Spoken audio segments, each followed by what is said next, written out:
আমার নবী, আপনার নবী, দয়ার নবী, মায়ার নবী, আকা ইনামদার, মাদিনী তাজদার, আহমদ মুখতার, জনাবে রাসূলুল্লাহ সাল্লাল্লাহু তাআলা আলাইহি ওয়াসাল্লাম আজ থেকে প্রায় 1500 বছর পূর্বে ইরশাদ করেছিলেন। হাদিসটি সুনান তিরমিজির মধ্যে এক জায়গায় হাসান সনদে, আরেক জায়গায় সহিহ সনদে বর্ণিত হয়েছে। রাসূলুল্লাহ বলছেন, তাফতারিকু উম্মতি আলা 73 ফিরকা, মাই উম্মাহ will be divided into 73 groups. আমার উম্মতি 73টি ফিরকায় বিভক্ত হবে। 73টি ফিরকা হবে আমার উম্মতের মধ্যে। আমার উম্মত বলতে কাকে বোঝানো হয়েছে? হিন্দু, বৌদ্ধ, জৈন, খ্রিস্টান, ইহুদি, নাসরা এদেরকে না, না, মুসলমান। আমার উম্মত বলতে এখানে নবীজি সাল্লাল্লাহু তাআলা আলাইহি ওয়াসাল্লামের উম্মতে ইজাবা, মুসলমান নামে পরিচিত যারা ব্যক্তি, তাদের মধ্যে এই 73টি ফিরকা বোঝানো হয়েছে। অর্থাৎ মুসলমান নামে পরিচিত ব্যক্তিরা 73 দলে বিভক্ত হবে। তার মধ্যে রাসূলুল্লাহ বলছেন, কুল্লুহুম ফিন্নার ইল্লা মিল্লাতান ওয়াহিদা, প্রত্যেকটা যাবে জাহান্নামে, বাট অনলি ওয়ান, একটা যাবে জান্নাতে। রাসূলুল্লাহ সাল্লাল্লাহু তাআলা আলাইহি সাল্লামকে জিজ্ঞেস করা হয়েছিল, ইয়া রাসূলুল্লাহ, 73টি ফিরকার মধ্যে যদি 72টি জান্নাত যেত তাহলে পরিচয়টা সহজ হতো, কিন্তু আল্লাহ তাআলা রাসূল আপনি বলছেন 73টির মধ্যে 72টি জাহান্নামে, একটা মাত্র জান্নাতে। সেই একটা জান্নাতি ফিরকা আমরা চিনব কি করে? রাসূলুল্লাহ বলছেন, মা আনা আলাইহি ওয়া আসহাবি, অর্থাৎ who will follow my Sunnah and sunnah of my beloved companions will enter in the paradise of Almighty Allah. রাসূলুল্লাহ বলছেন, যেই ব্যক্তিরা আমার সুন্নতকে এবং আমার সাহাবীর সুন্নতকে অনুসরণ করবে তারা হলো জান্নাতি ফিরকার অন্তর্ভুক্ত। জোরে বলেন সুবহানাল্লাহ। মুসলমান, আপনাকে বলতে চাই, সিরাতে মুস্তাকিম বলতে নবীজি সাল্লাল্লাহু তাআলা ইসলামের সুন্নতকে অনুসরণ করা, রাসূল যা যা বলেছেন সেটাকে নিজের জীবনে বাস্তবায়ন করা, রাসূল যেটাকে পরিত্যাগ করতে বলেছেন, পরিত্যাজ্য বলেছেন, সেটাকে নিজের জীবন থেকে বাদ দিয়ে দেওয়া। কিন্তু মুসলমান, বর্তমান মুসলমানের পরিস্থিতি এতটা নাজুক হয়ে গেছে, এতটা অবস্থা খারাপ হয়েছে যে মুসলমান আজ সব থেকে আপনার দুঃখের বিষয় যে নিজের ইসলামটাকে চিনে না, না ইসলামের সংজ্ঞা জানে, না মুসলিমের সংজ্ঞা জানে, না আপনার ইমানের সংজ্ঞা জানে, না মুমিনদের সংজ্ঞা জানে। কোরআনের যদি সংজ্ঞা, কোরআনের যদি ডেফিনেশন কারো কাছে জিজ্ঞেস করা হয়, 99% মুসলমান নামে পরিচিত এই ব্যক্তিরা দিতে পারবে না।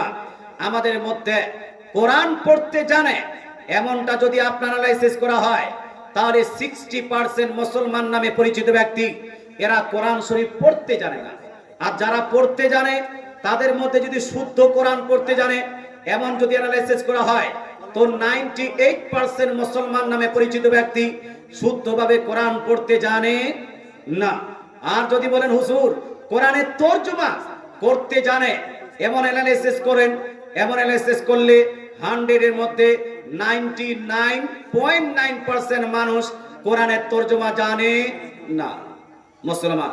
তো কোরআনের যদি তরজমা না জানি, কোরআনের যদি ব্যাখ্যা বিশ্লেষণ না জানি, তাহলে কোরআন শরীফে আছে কি সেটা জানবো কি করে? মুহাম্মদ সাল্লাল্লাহু তাআলা আলাইহি সাল্লাম কি কি আপনাকে নির্দেশ দিয়েছেন সেটা বোঝার জন্য হাদিসের প্রয়োজন আছে না নাই? আছে। মুসলমান, আপনারা কয়টা লোক হাদিস জানেন? কয়টা লোক হাদিস পড়েছেন? আপনাদের মধ্যে যারা ইউটিউব খোলেন, যারা প্লে স্টোর থেকে বুখারী, মুসলিম, তিরমিজি, নাসাঈ, আবু দাউদ, ইবনে মাজাহ আপনি ডাউনলোড করে ওটাকে পড়ছেন, মুসলমান আপনাকে বলতে চাই, দেখেন প্রত্যেকটা জিনিসের একটা রুল আছে। যদি কোরআন বুঝতে হয় তাহলে কোরআনের রুল এন্ড রেগুলেশন পড়তে হবে, হবে না? হবে না? যদি ইংলিশ বলতে হয়, ইংলিশ গ্রামার পড়তে হয়। মুসলমান, বাংলা ভালো যদি আপনি জানতে চান, বাংলা ব্যাকরণ পড়তে হয়। তদ্রূপ যদি কোনো ব্যক্তি কোরআন বুঝতে চায় তাহলে কোরআনের ব্যাকরণগুলো জানতে হবে। তদ্রূপ কোনো ব্যক্তি যদি হাদিস পড়তে চায়, হাদিসের ব্যাকরণ, হাদিসের গ্রামার, হাদিসের রুলস এন্ড রেগুলেশন, হাদিসের উসুল না পড়লে সঠিকভাবে হাদিস পড়তে পারবে না, বুঝতেও পারবে না। কিন্তু আমাদের আজকে শিক্ষিত মানুষ ফট করে একটা বুখারী শরীফ ডাউনলোড করে নিল আর পড়তে চালু করে দিয়েছে। কোন হাদিসটি মানসুখ সে বুঝে না, কোন হাদিসটি নাসিক সে বুঝে না, কোন হাদিসটি আগের সেটা বুঝে না। বুখারী শরীফ পড়তে পড়তে পড়তে পড়তে পেয়ে গেল যে নবীজির জামানায় মহিলারাও মসজিদে যেতেন। মহিলারা কি করতে যেতেন? মসজিদে যেতেন, এইটা পেয়েছে বাস, এবার নিজ স্ত্রীকে টেনে, ওই মাস্টার সাহেব শিক্ষিত মানুষ, ও নিজের স্ত্রীকে মসজিদে হাজির করে দিল যে নবীর জামানায় যদি মহিলারা মসজিদে যেতে পারেন, ঈদগাহে যেতে পারেন, জামাতবদ্ধ নামাজ পড়তে পারেন, তাহলে আমরা কেন পড়তে পারবো না? আচ্ছা বলেন তো ভাই, নবীর কথা কি ভুল হতে পারে? হানা বলুন, নবীর কথা ভুল হতে পারে? নবীর কথা ভুল হতে পারে না। নবীর কথার মধ্যে কন্ট্রাডিকশন থাকতে পারে, কন্ট্রাডিকশন থাকতে পারে না, অপোজিট মিনিং থাকতে পারে না। মুসলমান আপনাকে বলতে চাই, আমার নবী, আপনার নবী, দয়ার নবী, মায়ের নবী হাদিস কি বুখারী শরীফের মধ্যে সীমাবদ্ধ? বুখারী শরীফ শেষ, আর হাদিস নাই? মুসলমান এমনটা নয়, বুখারী শরীফের মধ্যে সীমাবদ্ধ নয়। আপনার কি বলছে ইমাম এবং মুহাদ্দিসগণ, ইনাদের কাজ হলো নবীজির হাদিসগুলোকে সংগ্রহ করে একত্রিত করে সেটাকে কম্বাইন করা। ইমাম বুখারী সেটাই করেছেন। নবীজির যতগুলো হাদিস পেয়েছেন, তোর মধ্যে সর্বশ্রেষ্ঠ সনদ দ্বারা প্রমাণিত যেই হাদিসগুলো, সেটা বুখারীতে উল্লেখ করে দিয়েছেন। কিন্তু তিনি এই কথা উল্লেখ করেননি যে মহিলাদেরকে মসজিদেই নামাজ পড়তে হবে, বরং কয়েকটি হাদিস এটা নিয়ে এসেছেন যে নবীজির প্রারম্ভিক ইসলামিক যুগে মহিলারা মসজিদে যেতেন, মহিলারা মসজিদে যেতেন। কিন্তু কারণটা কি? কারণ তো আপনি জানলেন না। শুনেন মুসলমান, আপনাকে বলতে চাই, ইসলাম শরীয়তে সব থেকে গুরুত্বপূর্ণ জিনিস, সব থেকে গুরুত্বপূর্ণ নির্দেশ হলো জ্ঞান অর্জন করা। এই জন্য আল্লাহ তাআলা কোরআন নাযিল করেছেন, কোরআনে স্টার্টিং করেছিলেন ইকরা বিইসমি রাব্বিকাল্লাযী খলাক। হে নবী, আপনি পড়ুন। আপনার উম্মতিকে সম্বোধন করে, নবীর উম্মতিকে সম্বোধন করে আল্লাহ তাআলা বলছেন, আপনারা পড়ুন, তোমরা পড়ো। বিসমি রাব্বিকাল্লাযী খলাক, নিজের রবের নাম নিয়ে। মুসলমান আপনাকে বলতে চাই, শিক্ষার গুরুত্ব এখান থেকে বোঝা যায়। তাছাড়া রাসূলুল্লাহ সাল্লাল্লাহু তাআলা আলাইহি ওয়াসাল্লাম আপনার সুনান ইবনে মাজাহ, সুনান আবু দাউদের মধ্যে এবং মিশকাত শরীফের মধ্যে হাদিস বর্ণিত হয়েছে। রাসূলুল্লাহ বলছেন, তলাবুল ইলমি ফরিদা লাকুল্লি মুসলিম। To get Islamic knowledge is compulsory necessary for each and every person connected to Islam, whether it be male or women. দয়ার নবী, মায়ের নবী বলছেন, ওহে আমার উম্মতিরা শুনো, ধর্মীয় জ্ঞান, ইসলামিক জ্ঞান অর্জন করা এটা হলো প্রত্যেক মুসলমানের জন্য হলো ফরজ। এটা কি জি? বিয়ে করাটা ফরজ নয়, জালসা করাটা ফরজ নয়, মিলাদ ও ফাতিহা ফরজ নয়, কবর জিয়ারত, মাজার জিয়ারত করা ফরজ নয়, উরুস এবং জুলুস করা ফরজ নয়, মুরিদ হওয়াটা ফরজ নয়। কিন্তু ধর্মীয় জ্ঞান অর্জন করাটা হলো প্রত্যেক মুসলমানের জন্য ফরজ। whether it be male or women, সেই মুসলমান পুরুষ হোক অথবা নারী। মুসলমান, আপনাকে ধর্মীয় জ্ঞানটা আপনার জন্য কম্পালসারি করেছেন কেন, জরুরি করেছেন কেন? আচ্ছা বলেন তো, বিনা পড়ায়, বিনা শিক্ষা অর্জন করে সঠিকভাবে নামাজ পড়া যাবে ভাই? হ্যাঁ বলুন। এই সঠিকভাবে নামাজ পড়ার জন্য জ্ঞান লাগবে কি লাগবে না? সঠিকভাবে যাকাত দেওয়ার জন্য জ্ঞান লাগবে কি লাগবে না? সঠিকভাবে হজ আদায় করার জন্য জ্ঞান লাগবে কিনা? সম্পূর্ণভাবে রমজান মাসের রোজাকে পূর্ণ কিভাবে করতে হয় এটার জন্য জ্ঞান লাগে। এই জন্য জ্ঞানটাকে অতি জরুরি করেছেন। কিন্তু আজ বর্তমান সময় মুসলমান জ্ঞান থেকেই অনেক দূরে। রাসূলুল্লাহ সাল্লাল্লাহু তাআলা আলাইহি ওয়াসাল্লাম যেভাবে পুরুষের জন্য জ্ঞান অর্জন করাকে জরুরি করেছেন, তদ্রূপ মহিলাদের জন্য জ্ঞান অর্জন করা জরুরি করেছেন। আজ বিভিন্ন জায়গায় মহিলা মাদ্রাসা পাওয়া যায়, যেখানে মহিলারাই শিক্ষকতা করছে, কিছু হয়তো পুরুষরাও শিক্ষকতা করছে। মহিলাদের সেপারেট মাদ্রাসা পাওয়া যায়, অথবা মক্তব পাওয়া যায়, অথবা আপনার গ্রামে অ্যাভেলেবেল আছে মহিলাদেরকে শেখানোর জন্য মৌলভী সাহেবরা। কিন্তু নবীজির যুগে, প্রারম্ভিক ইসলামিক যুগে মহিলাদের শেখানোর জন্য কোনো প্রতিষ্ঠান ছিল না, মহিলাদের আলাদা করে শেখানোর জন্য কোনো মক্তব মাদ্রাসা ছিল না। এই জন্য দয়ার নবী, মায়ের নবী বুখারীর কয়েকটা হাদিসে নবীজি বলছেন, লা তামনাউ আমা আল্লাহি মাসাজিদাল্লাহ। ওহে আমার উম্মতিরা, হে আমার সাহাবায়ে কেরাম, তোমরা নিজ নিজ মহিলাকে, নিজ নিজ স্ত্রীকে, নিজ নিজ বেটিদেরকে মসজিদে আসতে নিষেধ করো না। মসজিদে আসতে নিষেধ করো কেন বললেন? তার কারণটা হলো সেখানে মহিলাদেরকে শেখানোর জন্য অনেক আলাদা কোনো প্রতিষ্ঠান নাই, আলাদা কোনো মাদ্রাসা নাই, একটাই প্রতিষ্ঠান, সেটা হলো মসজিদে নববী। আমার নবী, আপনার নবী, দয়ার নবী, মায়া নবী এই মসজিদে নববীতেই শিক্ষা দিতেন। এই মসজিদে নববীতে যাকাতের শিক্ষা, নামাজের শিক্ষা, হজ্জের শিক্ষা, আপনার উমরার শিক্ষা, সব শিক্ষা দয়ার নবী মায়ের নবী এই আপনার মদিনার মসজিদে নববীতে নিজেই দিতেন। তাই রাসূলুল্লাহ সাল্লাল্লাহু আলাইহি ওয়াসাল্লাম ইরশাদ করেন, যেভাবে পুরুষরা এই শিক্ষা অর্জন করতে আসবে, মহিলারাও শিক্ষা অর্জন করতে আসবে। শিক্ষা অর্জন করতে গিয়ে যখন টাইম হতো, মহিলারা ওখানেই নামাজ পড়তেন। কারণটা হলো এই, রাসূলুল্লাহ সাল্লাল্লাহু তাআলা আলাইহি ওয়াসাল্লামের কাছে খুব পর্যাপ্ত পরিমাণে সময় ছিল না, বরং নবীজি সাল্লাল্লাহু আলাইহি ওয়াসাল্লাম নামাজের আগে অথবা নামাজের পরে মদিনার মসজিদে দাঁড়িয়ে আপনার শিক্ষা দিতেন। তাই নামাজের সময় মহিলারা মসজিদেই থাকতেন। কথা বোঝা গেল ভাই? এই হাদিসকে পেয়ে আমি শুনলাম এই এলাকায় নাকি মহিলারা মসজিদে যেতে শুরু করেছে, ঈদগাহে যেতে শুরু করেছে, ছেলেদের পিছনে তারাবির নামাজ পড়তে শুরু করেছে। মুসলমান খুলে রাখেন, কান খুলে শুনে নেন, একজন মহিলার জন্য কুরবানির নামাজ ইসলাম শরীয়তের তরফ থেকে মহিলাদের জন্য মাফ করে দিয়েছেন। ঈদের নামাজ মহিলাদের জন্য মাফ করে দেওয়া হয়েছে। আপনার জুম্মার নামাজ মহিলাদের জন্য মাফ করে দেওয়া হয়েছে। তদরূপ জানাজার নামাজ মহিলাদের জন্য মাফ করে দেওয়া হয়েছে। মহিলারা জুম্মার নামাজ পড়বে না, বরং জুম্মার পরিবর্তে মহিলারা বাড়িতে জোহরের নামাজ আদায় করবে। কিসের নামাজ ভাই? জোহরের নামাজ আদায় করবে। আর ঈদের এবং কুরবানির পরিবর্তে কোনো নামাজ নাই। যেহেতু কুরবানি এবং ঈদের পরিবর্তে কোনো নামাজ নাই, তাই মহিলারা বাড়িতেই থাকবে, কোনো নামাজ পড়বে না ঈদের পরিবর্তে, কুরবানির পরিবর্তে। তারপরেও কোনো মহিলাকে যদি খুব ইচ্ছা করে যে আমার স্বামী গেছে ঈদগাহের ময়দানে, আমার বেটা গেছে ঈদগাহের ময়দানে, আমার খুব ঈদ নামাজ পড়ার ইচ্ছা করছে, তাহলে মহিলাটি গোসল স্নান করে পাক পবিত্র হয়ে ওই মহিলাটি সেই দিনে ইশরাক বা চাঁদের 2 বা 4 রাকাত নফল নামাজ আদায় করতে পারেন। কিন্তু ঈদের পরিবর্তে নয়। ঈদের পরিবর্তে, ঈদের নামাজের পরিবর্তে কোনো নামাজ নাই। আপনি বলুন হুজুর কেন এই কথা বলছেন? আর জানাজার নামাজ, আপনার দেশে জানাজা নামাজ পড়তে যায় মহিলারা? যায়? যায় না। কেন যায় না? কারণটা কি? আপনি বলুন হুজুর আমরা তো জানি যে জানাজার মাঠে মহিলাদের যেতে হয় না। আমাদের দেশে মহিলারা কবর জিয়ারতেও যায় না। যায়? কবর জিয়ারতেও যায় না। মুসলমান আর জানাজার মাঠেও যায় না। তাহলে মহিলারা কি করবে? জানাজাতে গেল ছেলে মানুষেরা, আর মহিলারা কি করবে ভাই?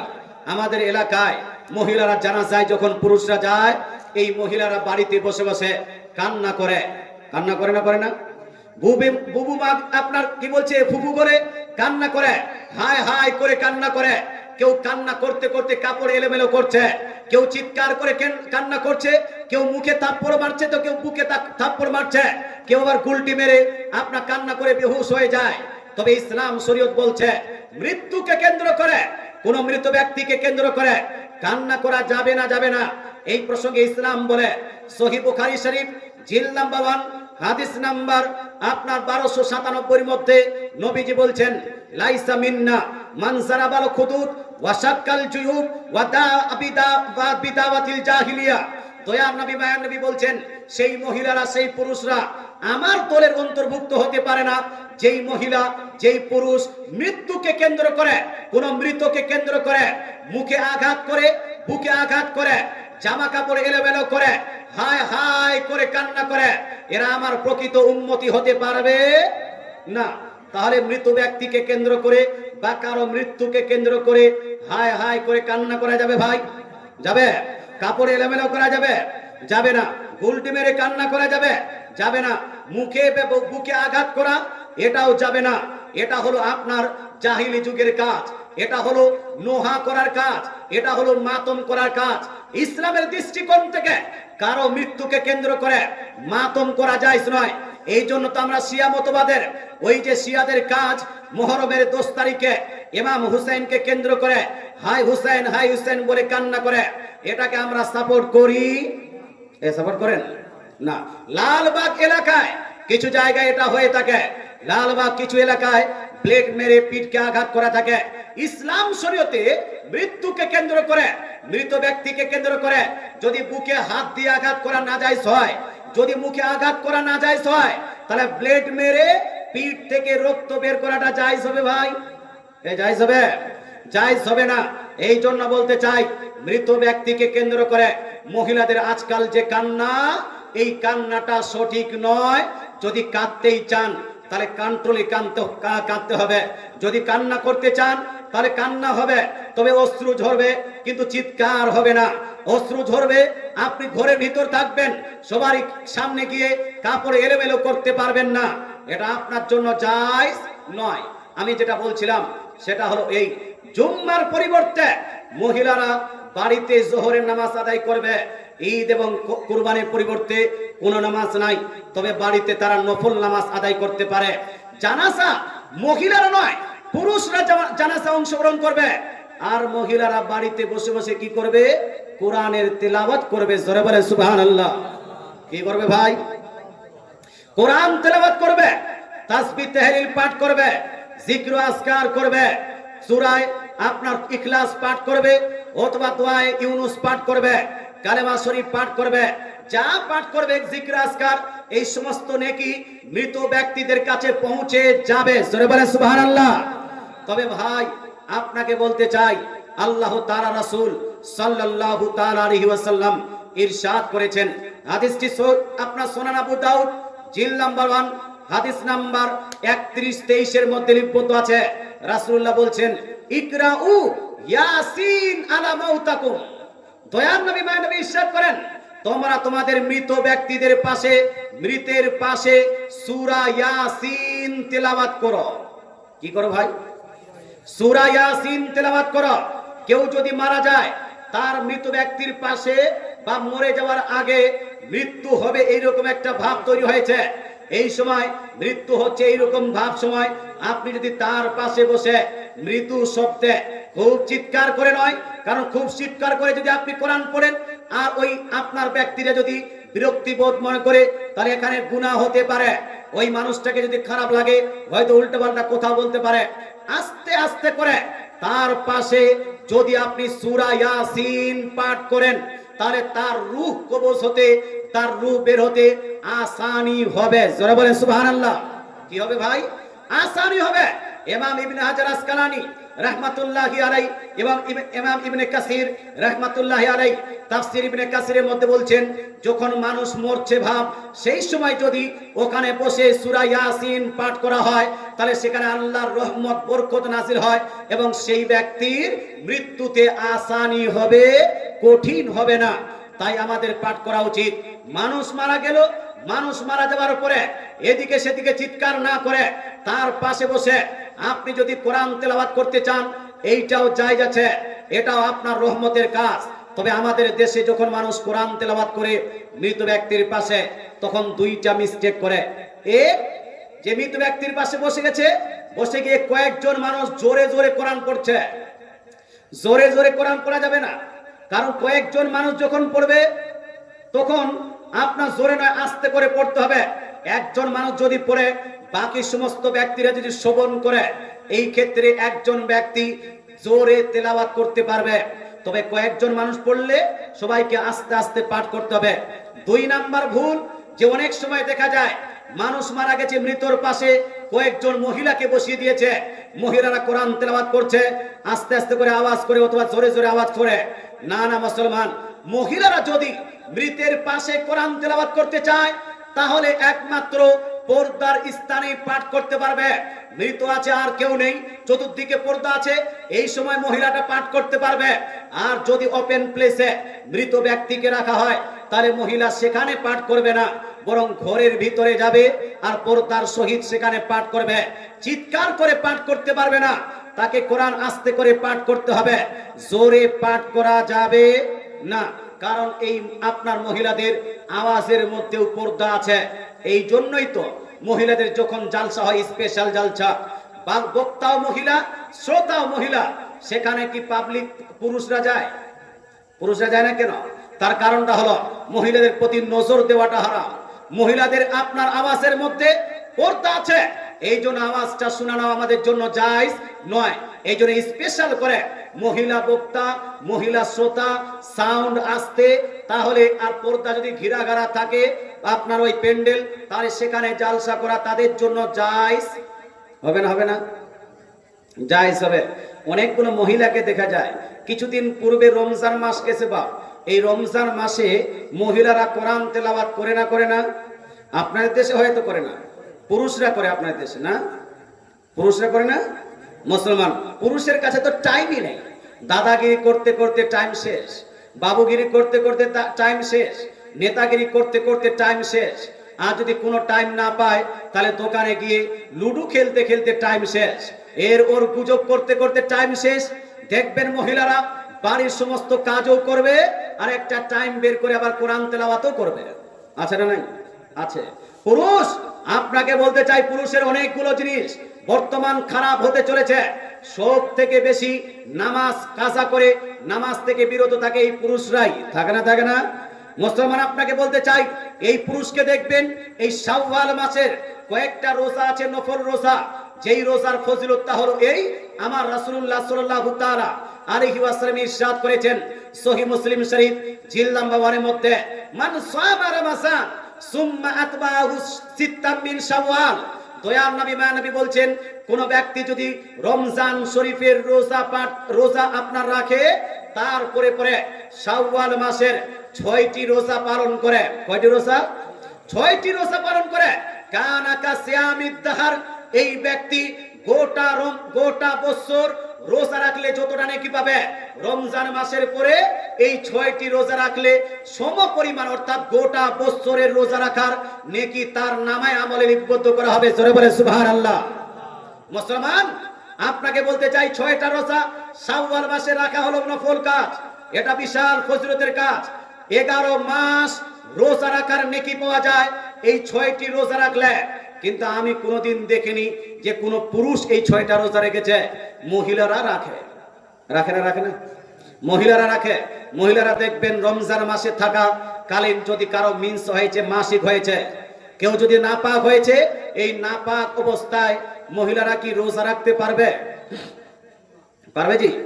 নাপাক অবস্থায় মহিলারা, অর্থাৎ মাসিক অবস্থায় মহিলারা রোজা রাখতে পারবে না, কোরআন স্পর্শ করতে পারবে না, কোরআন তেলাওয়াত পর্যন্ত করতে পারবে না। নাকি না? কোরআন তেলাওয়াত করে, এদিকে কোরআন তেলাওয়াত করতে পারবে না। এটা আমাদের হানাফি মাযহাবের মত। তবে বর্তমান আহলে হাদিস নামে পরিচিত, আহলে হাদিস নামে খ্যাত যেই বক্তারা আছে, বাংলাদেশের কয়েকটা বক্তা, আব্দুর রাজ্জাক বিন ইউসুফ এবং তার কিছু চেলা চামুন্ডা আছে, এরা বলছে না না, ঋতুবর্তী মহিলারাও কোরআন তেলাওয়াত করতে পারবে, এদের কোরআন তেলাওয়াত করতে গিয়ে কোনো সমস্যা নাই। মুসলমান, আপনাকে বলতে চাই, তাদের কথা মোতাবেক মহিলারা ওই নাপাক অবস্থায় কোরআন তেলাওয়াত করতে পারবে। তবে আমরা কি বলি, পারবে না? পারবে না? পারবে না। বা ওই নাপাক অবস্থায় থাকাকালীন কোন মহিলা যদি খুব তাসবিহ তাহলিল পাঠ করার ইচ্ছা করে, তাহলে সেই মহিলাটি তাসবিহ পাঠ করতে পারবে, তাহলিল পাঠ করতে পারবে, কলেমা খানি করতে পারবে, দরুদ শরীফ পড়তে পারবে, বিভিন্ন সময়ে যে দোয়া সেই দোয়াগুলো পাঠ করতে পারবে। যেমন বাড়ির বাইরে যাওয়ার দোয়া, ওটা পাঠ করতে পারবে, বাড়িতে এন্ট্রি করার দোয়া সেইটা পাঠ করতে পারবে, খাবার সময়ে দোয়া, খাবার পরের দোয়া, এই দোয়াগুলো পাঠ করতে পারবে, বাথরুমে যাওয়ার দোয়া, বাথরুম থেকে বের হওয়ার দোয়া, এই দোয়াটি পাঠ করতে পারবে, আয়না দেখার দোয়া, আর অন্যান্য জায়গায় যে দোয়া আছে, ঘুমানোর দোয়া, ঘুম থেকে উঠার দোয়া, এই দোয়াগুলো যদি ওই অবস্থায় পাঠ করতে চায় তাহলে পাঠ করতে পারবে। কিন্তু কোরআনের কোন আয়াত পাঠ করতে পারবে? পাঠ করতে পারবে? নবীজি সাল্লাল্লাহু তাআলা আলাইহি ওয়াসাল্লাম ইরশাদ করেন, হাদিসটি সুনান তিরমিজি জিলদ নাম্বার 1 হাদিস নাম্বার 133 এর মধ্যে লিপিবদ্ধ আছে, 131 এর মধ্যে লিপিবদ্ধ আছে। রাসূলুল্লাহ সাল্লাল্লাহু তাআলা আলাইহি ওয়াসাল্লাম ইরশাদ করেন, লা তাকরাউল হাইসু ওয়ালাল জুনুবু শাইয়্যাম মিনাল কোরআন আও আয়াতিন মিনাল কোরআন। দয়ার নবী মায়া নবী বলছেন, যদি কোনো ব্যক্তির উপর গোসল ফরজ হয়, কি ফরজ? বা গোসল ফরজ হয়েছে, ছেলেদের উপর গোসল ফরজ হতে পারে, স্বপ্নদোষ হয়েছে, গোসল ফরজ হয়ে গেছে, স্ত্রীর সঙ্গে মিলেমিশা হয়েছে, গোসল ফরজ হয়ে গেছে, এমনি আপনি মাস্টারবেশন করেছেন, গোসল ফরজ হয়ে গেছে, এই টাইমগুলোতে ছেলেরা যখন গোসল ফরজ হয়, এই গোসল ফরজ হওয়া ব্যক্তিদেরকে বলা হয় জুনুবি ব্যক্তি। আরবিতে কি বলা হয়? জুনুবি ব্যক্তি। আল্লাহ তাআলা রাসূল বলছেন, কোন জুনুবি ব্যক্তি এবং হায়েজ ও নেফাস অবস্থায়, মাসিক এবং আপনার বাচ্চা হওয়ার পরে যে রক্ত আসে সেই অবস্থায় কোন মহিলা এবং জুনুবি কোন পুরুষ কোরআন শরীফের একটি আয়াত পাঠ করতে পারবে না। এটা হলো রাসূলুল্লাহ সাল্লাল্লাহু তাআলা আলাইহি ওয়াসাল্লামের নির্দেশ। এই জন্য আমরা বলি, মুসলমান আপনাকে বলতে চাই যে নাপাক অবস্থায়, নাপাক অবস্থা মানে গোসল ফরজ হয়েছে এইরকম নাপাক অবস্থায় আপনি আর আমি কোরআন তেলাওয়াত করতে পারবো না। আর ওযু যদি জরুরি হয়, ওযু যদি জরুরি হয়, বিনা ওযুতে কেউ যদি কোরআন স্পর্শ করতে চায় পারবে? পারবে? আপনার বিনা ওযুতে কোরআন আপনার স্পর্শ করেন, টাচ করেন, without making ablution you can't touch the holy Quran. আপনি ওযু না করে কোরআন যদি স্পর্শ করতে চান এটা আপনার জন্য জায়েজ হবে না। কিন্তু আজ থেকে কিছু বছর পূর্বে একজন ডক্টর সাহেব, ডক্টরের নাম হলো ডক্টর নাইক, এই ডক্টর জাকির নাইক বলছে উইদাউট ওযু you can touch the holy Quran. আপনি ওযু ছাড়াও কোরআন স্পর্শ করতে পারবেন, এটা হলো তার মত। কিন্তু আমার নবী, আপনার নবী, দয়ার নবী, মায়ের নবী আজ থেকে প্রায় 1500 বছর পূর্বে, 1500 বছর পূর্বে ইরশাদ করেছেন, যে হাদিসটি লিপিবদ্ধ আছে আপনার কি বলছে মুয়াত্তা ইমাম মালিকের মধ্যে, মুয়াত্তা ইমাম মালিক হাদিস নাম্বার 244 এর মধ্যে লিপিবদ্ধ আছে, রাসূলুল্লাহ বলছেন আল্লাহ ইয়ামাসাল কোরআন ইল্লা তাহিরুন, অর্থাৎ রাসূলুল্লাহ বলছেন বিনা ওযুতে কেউ কোরআন স্পর্শ করবে না। যদি কোরআন স্পর্শ করতে হয় তাহলে তাকে ওযু করেই স্পর্শ করতে হবে মুসলমান। তাহলে বিনা ওযুতে কোরআন স্পর্শ করা যাবে না, মাসিক অবস্থায় কোরআন পাঠ করা যাবে না, আর ওই অবস্থায় রোজাও রাখা যাবে না। মহিলারা রমজান মাসে কয়েকটা রোজা ছুটে যায়, কারো 4টা ছুটে, কারো 5টা ছুটে যায়, কারো 6-7টা ছুটে যায়। ওই মহিলারা দেখবেন রমজান মাসের কাজাগুলো এই শাওয়াল মাসে আদায় করছে, আবার উপরন্তু আপনার এই 6টা রোজাও রাখছে। রাখছে না? রাখছে না? রাখছে। এরা অনেক নেক কাজ করে। কিন্তু পুরুষ মানুষ আপনাদেরকে বলছি না, তো আপনি 5 ওয়াক্তের নামাজ ঠিকভাবে আদায় করছেন না, আপনি রোজা ঠিকভাবে রাখছেন না, আপনি নফল রোজাগুলো আদায় করছেন, বরং আজকাল বেশিরভাগ জায়গাতে দেখা যায় যুব সমাজ মদ পান করতে ব্যস্ত আছে না নাই, গাঁজা খেতে ব্যস্ত, স্মাগলিং করতে ব্যস্ত। যুব সমাজ আপনাকে বলতে চাই, ইসলাম শরীয়তে কয়েকটা জিনিস হারাম করে দেওয়া হয়েছে, যেই জিনিসগুলোর কাছে ধারে পাশেও যাওয়া যাবে না। আজ মুসলমানদের মধ্যে ওই কালিজা কেন নাই? মুসলমানদের মধ্যে ওই হিম্মত কেন নাই? মুসলমান তারিকা কেন জানে না? মুসলমান ডিসিপ্লিন কেন শিখেনি? মুসলমান ইসলামের চরিত্রে আপনার চরিত্রবান হয়নি কেন? তার কারণটা হলো আমরা ইসলামের উপর আমল করতে পারি জানি না। ইসলামের উপর আমল করতে হবে। এক দাদু আমাকে জিজ্ঞেস এখনই কিছুক্ষণ আগে উপরে গিয়ে বলছেন, হুজুর আমাদের দেশের ছেলেরা মদ পান করছে, মদ পান সম্পর্কে একটু আলোচনা করবেন। আস্তাগফিরুল্লাহ, নাউযুবিল্লাহ মিন যালিক। একজন মুসলমানের জন্য শুকরের মাংস যেভাবে মুসলমানের জন্য হারাম করে দেওয়া হয়েছে, তার থেকে বড় বেশি হারাম এই মদ কেউ করা হয়েছে। জোরে বলেন নাউযুবিল্লাহ। মুসলমান এই জন্য বলছি, এই মদ মুসলমান পান করতে পারে না, এই মদ মুসলমানের ঠোঁটে লাগতে পারে না, এই মদ মুসলমান নিজের বিবাহ বাড়িতে নিজের বন্ধুদেরকে সাপ্লাই দিতে পারে না, এই মদকে মুসলমান ঘরের আপনার নেতারা ভোট নেওয়ার জন্য যুবকের হাতে এই মদের বোতল দিতে পারে না। কিন্তু দিচ্ছে কি দিচ্ছে না? দিচ্ছে কি দিচ্ছে না? আপনার দেশে কি হচ্ছে জানি না, আমাদের দেশে অনেকগুলো আপনার মুসলমান মেম্বার, মুখিয়া, প্রধান হচ্ছে, যারা ভোট নেওয়ার জন্য, যুবকের মন নেওয়ার জন্য, যুবককে এনজয়মেন্ট করার জন্য আপনার মদের বোতল ধরিয়ে দিচ্ছে আর বলছে মদ পান করো আর ভোটটা আমাকেই দিও। হে মুসলমান, অনেক ছেলে বিয়ে বাড়িতে নিজের বন্ধুদের আপনি এনজয়মেন্টের জন্য বন্ধুদের মদ নিয়ে এসে দিয়ে দিচ্ছে।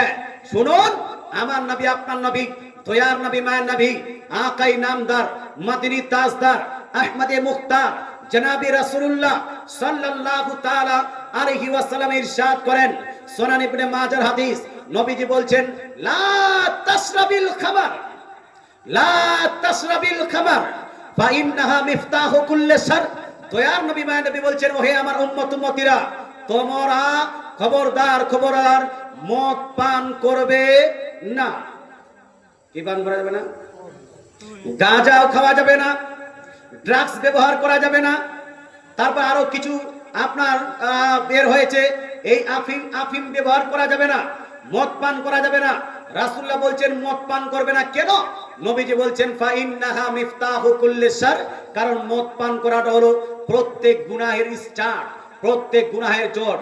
মদ পান করাটা হারাম, আর মদ পান করলে বহু আর হারামের দরজা খুলে যায়, ও বহু হারামের আপনার দুয়ার খুলে যায়, অনেক হারাম কাজে মানুষ লিপ্ত হয়ে যায়। এই জন্য ভাই যুবকদের বলছি, খবরদার খবরদার মদ পান করবেন না। যে ব্যক্তি মদ পান করে তার চরিত্র খারাপ হয়, যে ব্যক্তি মদ পান করে তার লিভারের দোষ হতে পারে, যে ব্যক্তি মদ পান করে তার স্ত্রীর সঙ্গে তার সম্পর্ক ভালো থাকে না, যে ব্যক্তি মদ পান করে তার ইনকামে বরকত থাকবে না, যে ব্যক্তি মদ পান করে সে পরিবারের ভালো ছেলে হতে পারে না, যে ব্যক্তি মদ পান করে সে সমাজের উন্নয়নমূলক কাজ করতে পারবে না, যে ব্যক্তি আপনার মদ পান করে এরা সমাজকে ভালো কাজের দিকে নিয়ে যেতে পারে না। যেই ব্যক্তি মদ পান করে এ সঠিকভাবে মুসলমানদের লিডার হতে পারে, মুসলমান লিডার হতে পারে। একজন মদ পানকারী, একজন জুয়ারি, একজন সুদখোর মুসলমানের লিডার হতে পারে? মুসলমানের লিডার হতে পারে না। আজ আমরা যখন ওয়াকফ বিলের আপনার কি বলছে বিরুদ্ধে আমরা মিছিল করছি, মিছিলগুলো আমরা কামিয়াব হচ্ছে না কেন? তার কারণটা হলো এই মিছিলগুলোকে যারা লিড করছে এরা হলো মদ পানকারী অনেকগুলো আছে, আছে না নাই? আমরা লিড করতে পারছি, লিডার পাচ্ছি না। মুসলমানদের মধ্যে একটা ভালো লিডার নাই।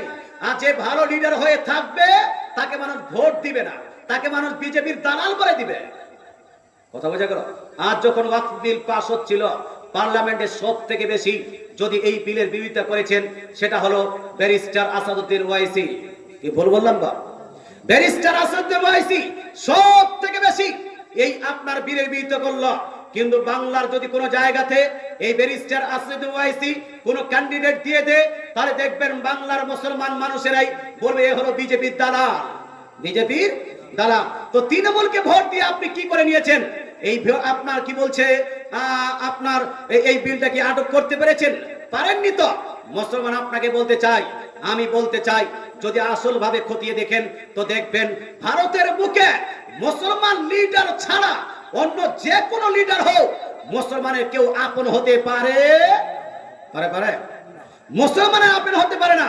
সে তৃণমূল হোক, কংগ্রেস হোক, সিপিএম হোক, আরএসপি হোক, বিজেপি হোক, কেউ মুসলমানের আপন নয়।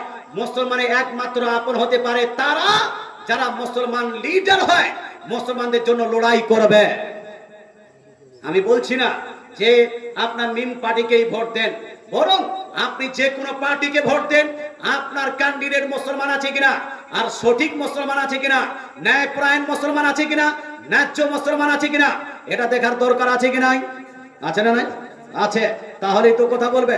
নজর দেখবেন ওইদিকে বিল পাস হচ্ছে আর এইদিকে ও খেলায় ব্যস্ত আছে। ওইদিকে বিল পাস হচ্ছে, এই মুসলমান নামে পরিচিত ব্যক্তি ও ওই আপনার অংশগ্রহণই করেনি, ভোট দিবে কি দিবে না, কোথাও ওখানে গিয়ে আপনার বিরুদ্ধে কোনো কথা পর্যন্ত বলেনি। এইরকম মুসলমান নামে পরিচিত ব্যক্তি আছে। হে মুসলমান, আপনাকে বলতে চাই, আমরা অনেক বেশি কঠিন সময় অতিবাহিত করছি। তাই মুসলমান যুবকদের বলবো, নিজের ক্যারেক্টারকে ঠিক করতে হবে। নিজের ক্যারেক্টারকে ঠিক করার জন্য সর্বপ্রথম যেটা মুসলমানের পদক্ষেপ হবে, যেটা স্টেপ হবে, সেই স্টেপটা হলো এই মুসলমান যুবকদেরকে সর্বপ্রথম নামাজি হতে হবে। কি হতে হবে?